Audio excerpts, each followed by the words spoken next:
আজকের উন্নতিগত প্রযুক্তির যুগে স্মার্টফোন আছে প্রায় সবার হাতে। যত ইন্টারনেট ব্যবস্থা সহজতর হয়েছে, আমাদের বিনোদনের বস্তু দেখার নমুনারও পরিবর্তন ঘটেছে। তবে এই উন্নতির সাথে সাথেই রয়েছে অ্যাডাল্ট কন্টেন্ট দেখার চাহিদা।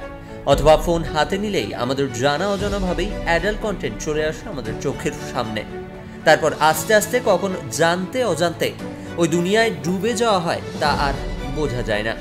কিছু গবেষণা অনুযায়ী ভারতের অ্যাডাল্ট কন্টেন্ট দেখা বিগত বছরগুলোতে 30 থেকে 80% গিয়ে দাঁড়িয়েছে। অর্থাৎ আগে অ্যাডাল্ট কন্টেন্ট বা অ্যাডাল্ট সাইটগুলোতে 30% মানুষ তাদের সময় দিত, এখন তা 80% গিয়ে পৌঁছেছে।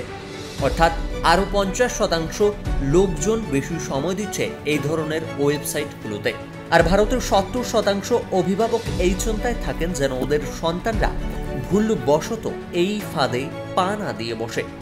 কারণ অ্যাডাল্ট কন্টেন্ট মানুষের বিচারধারা এবং চিন্তাধারার উপরে খারাপ প্রভাব ফেলে, তাদের প্রতিদিনের জীবনের সুস্থ মানসিক চিন্তাধারার ক্ষমতাও কেড়ে নেয়।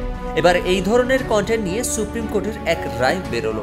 পর্নোগ্রাফি কন্টেন্টের মধ্যে আমরা চাইল্ড পর্নোগ্রাফির কথা অনেকেই শুনেছি। এবার সেই নিয়েই রায় সুপ্রিম কোর্টের। শিশুদের যৌনতার ভিডিও দেখলেই এবার পক্সো ধারায় মামলা রুজু হতে পারে সেই ব্যক্তির বিরুদ্ধে। আজ সোমবার সুপ্রিম কোর্টে এমনই রায় শোনানো হলো। রিপোর্ট অনুযায়ী এবার থেকে চাইল্ড পর্নোগ্রাফি দেখলে বা ডাউনলোড করলে সাজা পেতে হবে অভিযুক্তকে। এর আগে মাদ্রাজ হাইকোর্ট জানিয়েছিল চাইল্ড পর্ন দেখা পক্সো আইনের অপরাধ নয়। তবে মাদ্রাজ হাইকোর্টের রায়কে খারিজ করে আজ সোমবার শীর্ষ আদালত জানিয়ে দিল চাইল্ড পর্ন দেখলে তা পক্সো আইনের অধীনে অপরাধ বলে গণ্য হবে।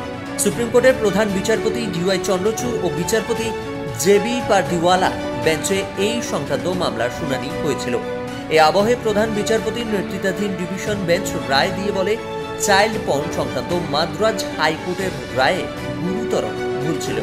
তার মানে মাদ্রাজ হাইকোর্ট বলেছিল চাইল্ড পর্ন দেখা বা ডাউনলোড করা পক্সো আইনে অপরাধ নয়, কিন্তু সেই দাবি খারিজ করে সুপ্রিম কোর্ট আজ জানালো চাইল্ড পর্নোগ্রাফি দেখা পক্সো আইনের মধ্যে পড়ে এবং যারা চাইল্ড পর্নোগ্রাফি দেখবে বা ডাউনলোড করবে তাদের আইনের মুখোমুখি হতে হবে এবং সাজা অবশ্যই পেতে হবে।